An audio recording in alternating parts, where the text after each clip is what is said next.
Bonjour et bienvenue à la série En Mouvement. En Mouvement est une série d'entrevues réalisées par l'Institut Malais qui vise à mettre en lumière l'évolution de la culture philanthropique québécoise en tentant de mieux comprendre les enjeux actuels et de promouvoir les solutions imaginées par les acteurs de la bienfaisance et de la philanthropie d'ici. Nous y recevrons différents invités, tous agissent pour la ou les causes de leur cœur. Ils viendront nous partager leur expertise, leurs constats, mais surtout les actions qu'ils mènent au quotidien. Je suis Caroline Richard, directrice générale de l'Institut Malais, et c'est moi qui aurai la chance de m'entretenir avec ces acteurs de changement engagés pour le bien commun et qui, j'en suis certaine, sauront vous inspirer dans vos propres engagements. Je vous souhaite une bonne écoute et de nombreux apprentissages.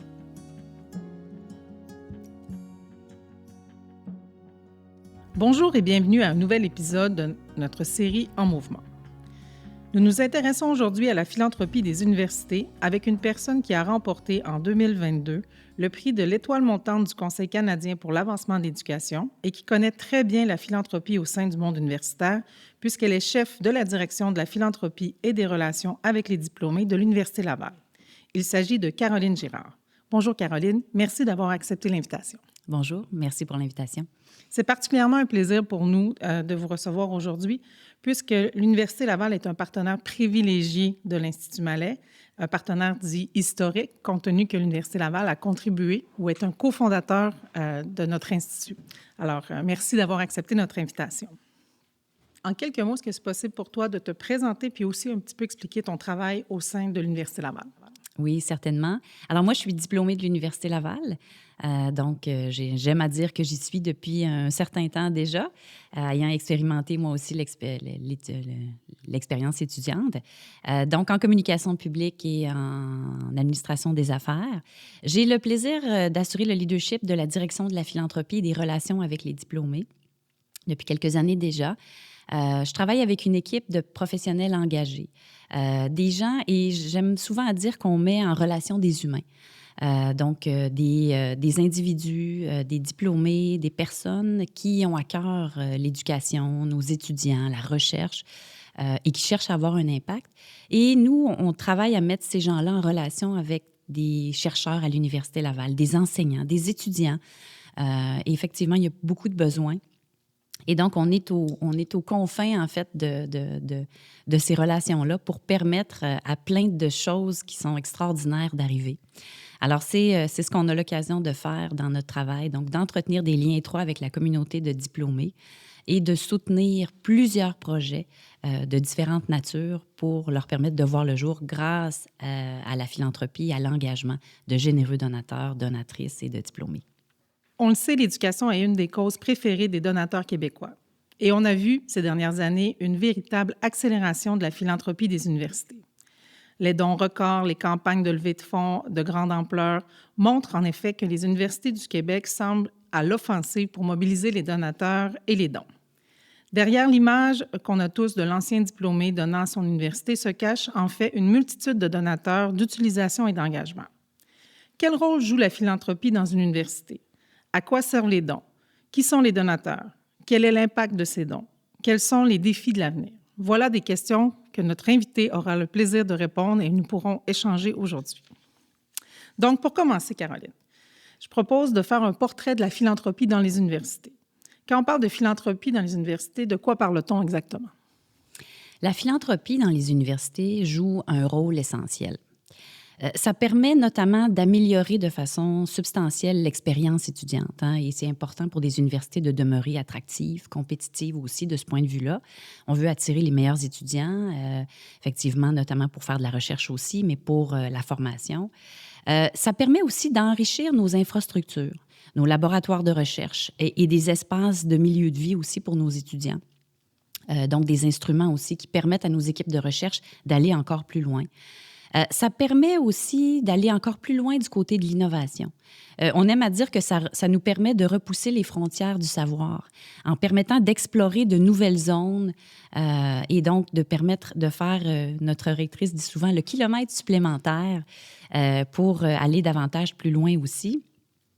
Ça nous permet aussi la philanthropie renforce le lien étroit entre la communauté et l'université pour permettre à l'université de toujours être bien connectée sur les besoins et l'évolution des besoins en termes de formation de nos organisations, donc des entreprises qui évoluent et qui ont besoin aussi que la formation soit adaptée.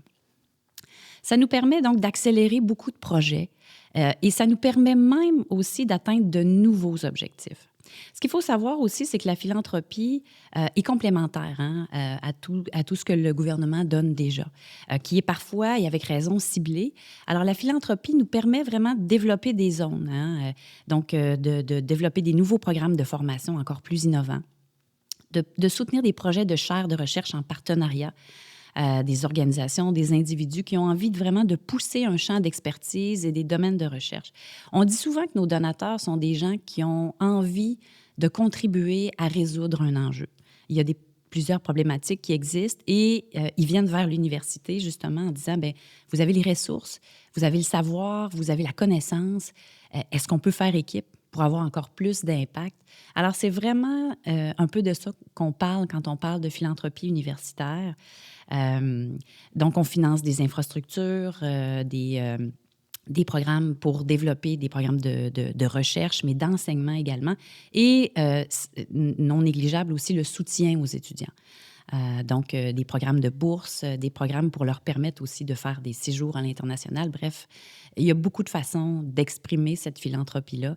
Donc, c'est de mobiliser une communauté autour, vous l'avez dit tout à l'heure, de quelque chose qui les préoccupe, l'éducation, et il y a différentes façons d'y arriver. Est-ce que vous pouvez nous donner des exemples concrets? À quoi servent les dons? Par exemple, moi, je fais un don à l'université. À quoi va servir mon don? Il y a plusieurs... Nous, on aime souvent dire qu'à l'Université Laval, on a tous les sujets. Quelqu'un qui est intéressé à la musique peut le faire, en passant par le sport avec nos clubs donc sportifs qui sont très populaires. Alors, il y a plusieurs programmes où on peut soutenir les athlètes, la façon aussi dont on met tout ce qu'il faut autour de leur entraînement, les conditions gagnantes. On est intéressé ou on peut être intéressé par la philosophie, la médecine, donc les sciences sociales, le droit. On parle à peu près de tous les sujets. Alors, quand on est en conversation avec des donateurs, des diplômés, bien, effectivement, on va chercher les atomes crochus avec les sujets qui les préoccupent et qui les intéressent. Et il y a vraiment plusieurs façons, en fait, d'impact. Puis j'ai plusieurs exemples en tête. Je pense à une grande fondation familiale, la Fondation familiale Choquette, qui, depuis toujours, offre des bourses qu'on appelle les bourses citoyens et citoyennes du monde. Et ces bourses-là permettent d'encourager la mobilité internationale de nos étudiants. Alors, grâce à cet appui, nos étudiants vivent des séjours à l'étranger qui sont extrêmement formateurs. Ils reviennent transformés. Ils ont une autre vision du monde, des partenariats, des problématiques, et ils reviennent ici, ils viennent enrichir leur programme de formation, partager aussi avec leurs collègues l'expérience qui est vécue. Et ça, ce ne serait pas possible, donc, de soutenir ces séjours d'études-là si on n'avait pas le généreux appui de cette fondation-là. On a beaucoup d'entreprises aussi, d'organisations, d'individus qui redonnent à la relève entrepreneuriale. À l'Université Laval, grâce à notre incubateur, on est des spécialistes justement pour bien soutenir notre communauté étudiante dans ses projets pour créer des entreprises. Et on sait que les premiers temps d'une entreprise et d'un entrepreneur peuvent être parfois ardus. Alors, on a des organisations qui aident avec des bourses au démarrage pour aider, pour libérer la pression un peu et permettre à nos entrepreneurs, justement, de faire les premiers pas et d'aller chercher d'autres et d'appliquer à d'autres concours. Donc, le petit levier de départ qui vraiment crée quelque chose de magique, en fait, qui leur permet de se libérer l'esprit et d'avancer plus rondement. Et ce qui est vraiment extraordinaire, c'est qu'on a même des exemples maintenant de nos jeunes pousses, donc de nos entrepreneurs qui, ayant bénéficié de ces bourses-là, redonnent eux aussi à leur tour lorsqu'ils ont les moyens de le faire. Alors là, pour nous, on dit c'est la magie a opéré, c'est extraordinaire.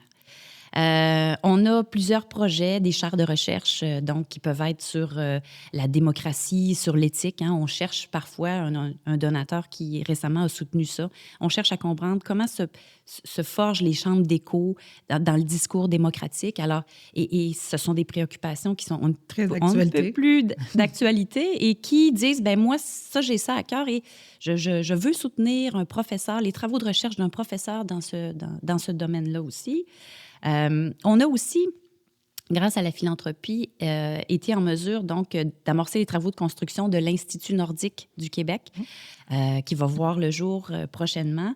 L'Université Laval est vraiment très, très, très à l'avant-garde dans tout ce qui est recherche nordique.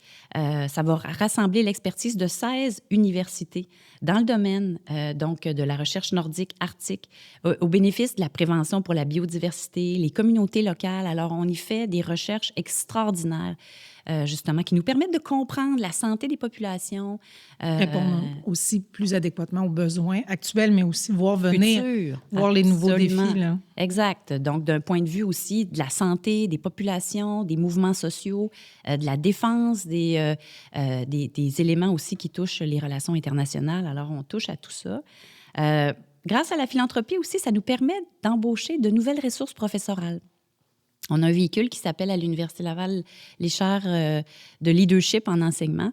Alors, parfois, ça nous permet, grâce à l'essor d'un donateur, d'embaucher un professeur dans une nouvelle discipline pour développer tout un programme de recherche et, je dirais, d'enseignement davantage, un programme d'enseignement pour être en mesure, donc, de former nos étudiants à des nouvelles réalités. Par exemple, on a lancé tout récemment une chaire de leadership en enseignement qu'on appelle Roméo Dallaire sur les conflits civils et la paix durable.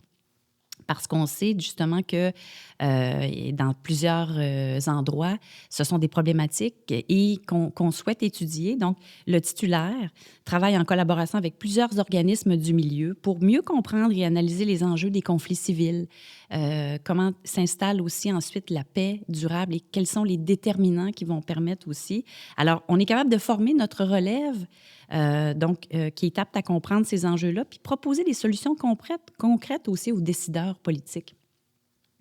Je parlais de l'accessibilité aux études aussi. On donne plusieurs centaines de milliers de dollars grâce à nos donateurs en bourse de précarité financière, qui font une énorme différence. Souvent, c'est le seuil qui permet à un étudiant de continuer son programme d'études. Il a du talent, il réussit bien, mais souvent, ils vivent toutes sortes de problématiques et d'enjeux. Et lorsque les donateurs sont là pour soutenir ou leur permettre de traverser ces périodes-là, bien souvent, il y a des petites histoires qui leur disent, bien, si vous n'aviez pas été là, je n'aurais pas pu compléter, je ne serais pas devenu enseignant, je ne serais pas devenu médecin, je ne serais pas devenu avocat, par exemple. Une aide très concrète. Là. Exactement. Et ça, pour nous, et ça, c'est quelque chose qui touche effectivement aussi beaucoup les donateurs. Puis, je vous ai parlé d'exemples qui sont proches du campus, mais on a aussi des exemples qui s'élargissent à la communauté. Je vais vous donner des exemples.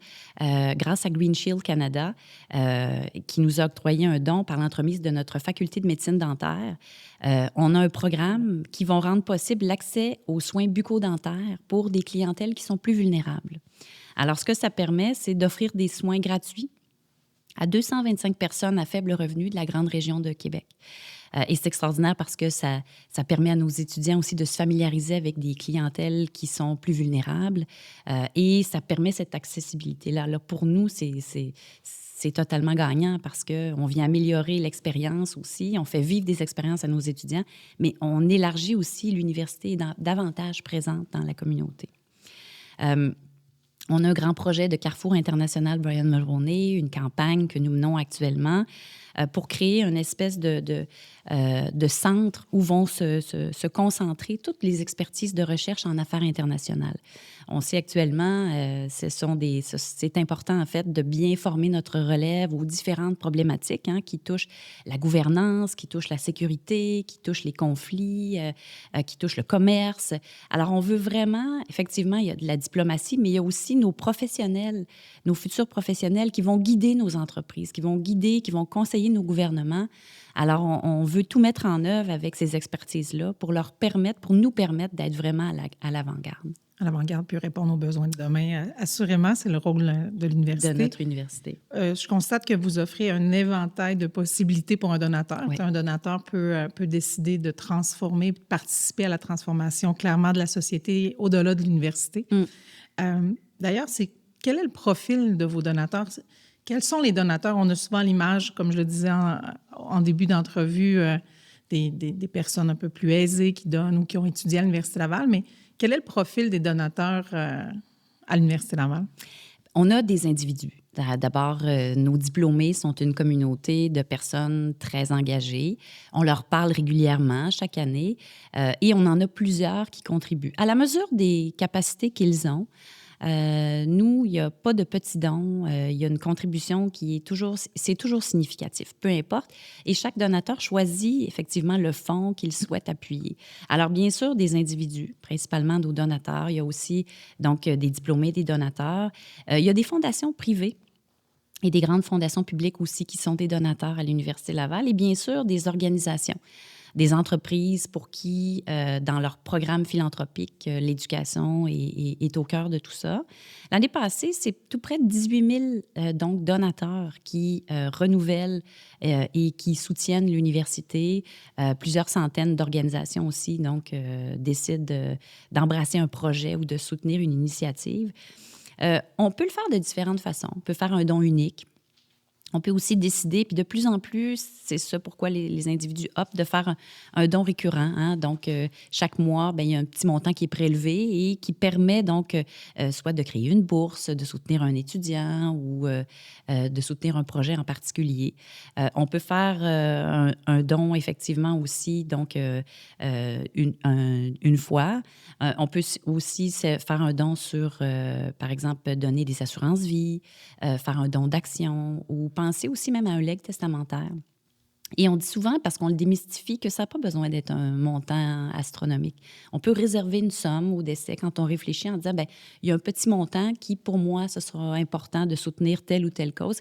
Et on a souvent ces conversations-là avec nos diplômés, avec nos donateurs qui disent, bien, je veux avoir un impact au-delà et je veux qu'il y ait quelque chose qui demeure également. Donc, et on a créé des programmes de reconnaissance, justement, parce que pour nous, c'est vraiment la clé, la reconnaissance. La gratitude. Hein? Souvent, c'est un message qu'on porte parce qu'on est très conscient que les gens font des choix, qui sont sollicités de toutes parts. Il y a beaucoup de besoins dans la société et tout. Alors, quand un donateur, un diplômé fait le choix de dire, bien, il y a une somme que je réserve à l'Université Laval, notre rôle à nous, c'est de vraiment lui faire mettre en valeur tout l'impact qu'il a et de le reconnaître adéquatement aussi. On a des programmes donc de dons planifiés pour reconnaître. On a un programme aussi qui s'adresse à des gens qui souhaitent avoir un impact plus considérable. Ça s'appelle le programme des centres associés. Il y a une allée sur notre campus, au centre du campus. Et ce sont des gens, parfois des familles. De plus en plus, il y a des familles qui disent, bon, on est tous diplômés puis on a envie de faire un grand projet, voilà, exact, de soutenir. Ça leur permet donc de choisir et d'embrasser le projet de leur choix, qui est souvent en lien avec leurs études ou avec leurs préoccupations. Et on a des conversations vraiment, vraiment très intéressantes aussi. Donc, on a effectivement plusieurs programmes. Je parlais tout à l'heure aussi des dons plus substantiels. La Fondation Mastercard, pour ne pas le nommer, a donné un don vraiment substantiel de 15 millions de dollars à l'Université Laval pour lui permettre, en fait, de concrétiser le volet du plan institutionnel en action avec les premiers peuples. Alors, on développe vraiment des initiatives par, pour et avec qui deviennent extrêmement performants et on travaille donc en étroite collaboration et ça donne vraiment des initiatives vraiment intéressantes. Vous dressez un portrait actuel des donateurs. Est-ce que vous avez vu un changement ou une évolution du profil des donateurs au cours des dernières années? Plus d'intérêt. Les gens, on a des conversations qui sont vraiment intéressantes parce que les gens sont préoccupés par les sujets d'actualité, par les enjeux aussi. Et c'est pour ça souvent qu'ils viennent vers l'Université Laval pour avoir ces conversations-là avec nous, se rapprocher en fait des facultés, des chercheurs. Il faut savoir qu'on travaille en étroite collaboration avec toutes les facultés. Hein. Il y a 17 facultés à l'Université Laval. Nos doyens, nos doyennes, nos professeurs sont des collaborateurs de premier plan parce que ils sont dans la connaissance, ils sont dans ces enjeux-là, ils développent des choses. On dit souvent qu'on est privilégié d'être à leur contact parce qu'ils font des choses extraordinaires. Alors, nos donateurs sont de plus en plus préoccupés par ce qui se passe et veulent avoir un impact. Veulent être conscients. Et c'est notre rôle à nous, vraiment, de leur faire un témoignage de ce qu'ils ont rendu possible. Et ça, ils l'apprécient beaucoup. Comprendre de quelle façon mon don va avoir un impact et qu'est-ce que ça va avoir permis de contribuer. Quelles avancées. Donc, nos donateurs sont intéressés. On parle de plus en plus de philanthropie. Et moi, je dis souvent aussi que quand on en parle, parce qu'il y a plusieurs organismes, je pense que tout le milieu de la philanthropie y gagne. Hein? Dès qu'il y a quelque chose de substantiel ou un donateur, nous, on se réjouit, que ce soit dans une autre université ou pour une autre organisation, on dit on gagne comme société parce que la philanthropie est encore plus présente. Alors, je dirais des donateurs plus engagés, des donateurs aussi avec qui on a des conversations. Nous, on sollicite les commentaires de nos donateurs sur des programmes de l'université. On est très, très proche de ça. Nos diplômés sont vraiment des acteurs de premier plan qu'on souhaite et qu'on consulte. Et ils aiment être consultés. Donc, je dirais un donateur intéressé, participatif. Hein? Donc, Engagé engagé. dans le vrai sens du terme, là, dans le sens Exactement. de vouloir transformer, modifier ou avoir un impact Tangible, direct. Exactement, mais être vraiment... Et ils sont généreux. Ils viennent rencontrer nos étudiants. Ils viennent témoigner de leur expérience, de leur expertise. Donc, au-delà du geste de donner de l'argent, ils donnent du temps aussi, de plus en plus. Et ça, c'est extraordinaire. Alors, nous, c'est un levier qu'on peut rendre disponible à nos étudiants qui adorent aussi rencontrer nos diplômés, nos C'est inspirant pour les étudiants. Absolument. Aussi. On a parlé de l'évolution des donateurs, des changements à la progression. Oui. Si on avait à jeter un regard sur l'évolution des pratiques philanthropiques à l'intérieur de l'université, est-ce qu'il y a eu des grands changements au cours des dernières années? Vous êtes là depuis 2017, si je ne me trompe pas. Alors, est-ce que vous avez vu des avancées ou des modifications de pratiques en philanthropie? Bien, je pense qu'on cherche constamment à devenir de plus en plus sophistiqués au regard de nos pratiques. Hein. On veut mériter l'intérêt que nous portent nos donateurs et en équipe. Et nous, on fait ça en équipe. Vraiment, on travaille. On a une belle, grande communauté à l'Université Laval de professionnels. J'ai la chance de travailler avec des gens hyper engagés, des gens qui veulent constamment améliorer la façon dont on travaille. Et cette communauté-là, c'est vraiment une communauté de partage. Nos équipes qui s'occupent de la philanthropie dans des facultés, se réunissent de façon très fréquente, partagent les bonnes pratiques, partagent des outils, parce que comme ça, on accélère le travail, on va encore mieux et on peut aller plus loin. On s'est doté d'une boîte à outils qui aide leur travail, mais qui accompagne aussi nos donateurs de façon beaucoup plus précise. Le discours, on a des formations, on discute de philanthropie, entre nous, bien sûr, mais avec nos doyens et doyennes, avec la direction de l'université, avec les professeurs. Et c'est extraordinaire. Donc, on en parle plus. Nos méthodes aussi tendent à se sophistiquer parce qu'on est ouvert sur le monde, sur nos collaborateurs, sur nos collègues des autres universités. On a beaucoup à apprendre en discutant entre nous pour nous permettre de dire, bien, on apprend des bons coups des autres, mais on apprend aussi des écueils. Et collectivement, bien, on peut s'aider. Donc, je dirais qu'on a beaucoup travaillé à sophistiquer nos outils, la façon dont on accompagne nos donateurs aussi, pour que, nous, on appelle ça le cycle relationnel soit le plus complet possible. Hein. Et pour ça, bien, il faut sensibiliser, il faut que les gens connaissent qu'est-ce que ça fait, la philanthropie universitaire, grâce à des initiatives comme celle que vous me permettez aujourd'hui, bien, on peut démystifier un peu comment ça fonctionne. Démystifier la philanthropie tout court et la philanthropie dans le milieu universitaire. Selon vous, quels seraient les principaux défis que la philanthropie universitaire va affronter là, dans les prochaines années? Ce qu'on a, je pense, c'est le défi qu'on a, c'est qu'il ne faut pas prendre pour acquis les gens qui nous soutiennent puis les causes qu'on met de l'avant. Je pense que c'est un travail constant que de communiquer sur l'impact, de travailler en équipe aussi, donc d'être encore plus à l'écoute, je pense, des préoccupations des donateurs, des diplômés. Effectivement, ben, on n'est pas à l'abri de certaines crises qu'il peut y avoir, c'est-à-dire que les gens où le dollar disponible pour la philanthropie peut être parfois moindre pour différentes raisons. Alors, c'est sûr qu'on est un petit peu à la merci de ça aussi. Je pense que un des défis qu'on a et qu'on veut, en fait, je dirais un défi ou peut-être une ambition, c'est d'être contagieux au sein de nos étudiants. On veut Beau que... défi. Oui, oui, on veut que nos étudiants comprennent l'impact de la philanthropie parce qu'ils en bénéficient. Tout autour d'eux, la philanthropie est présente. Alors, notre travail à nous, c'est vraiment de le mettre en lumière, de les sensibiliser.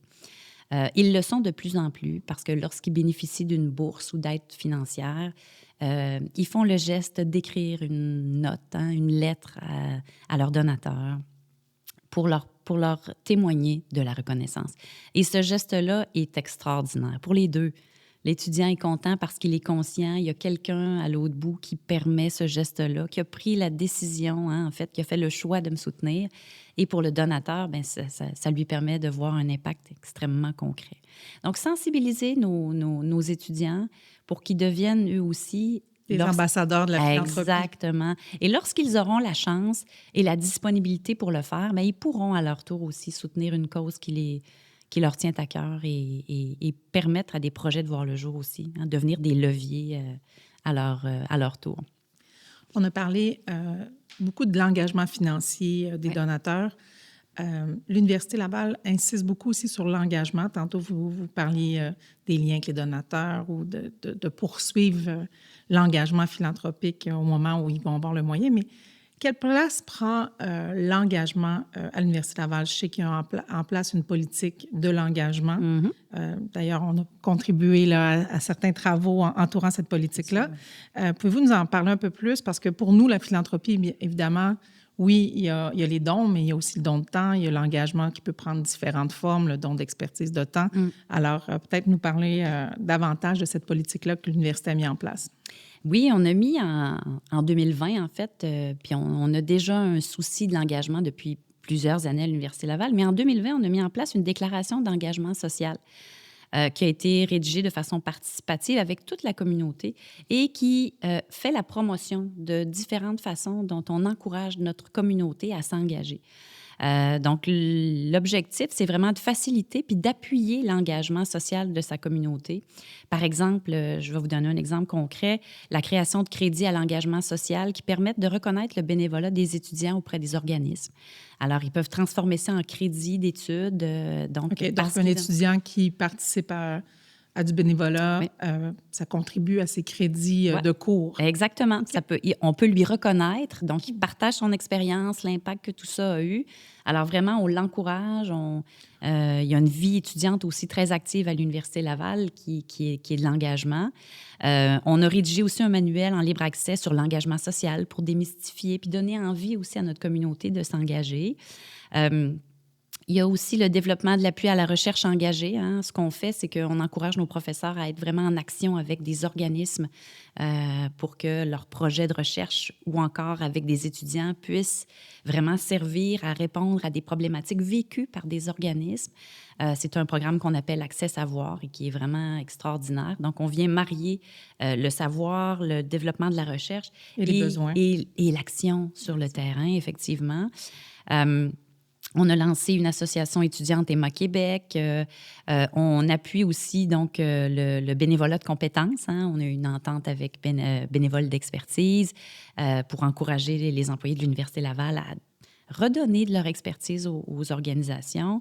Et la direction, en fait, de la philanthropie joue un rôle important aussi au regard de l'engagement parce que, et ce qui est extraordinaire, je le dis souvent, puis je le répète, on est passé là, depuis 2017 de 2800 employés qui donnent pour l'université à des projets de leur choix et on est rendu à plus que 5000 personnes qui font le choix, donc année sur année, de dire, bien, je prends un petit montant de ma paye et je décide justement de soutenir une cause, une bourse étudiante, de la recherche ou autre. Alors, de plus en plus, on en parle. On a un grand réseau de bénévoles aussi autour de ça pour être capable de mobiliser. On a même des étudiants bénévoles qui travaillent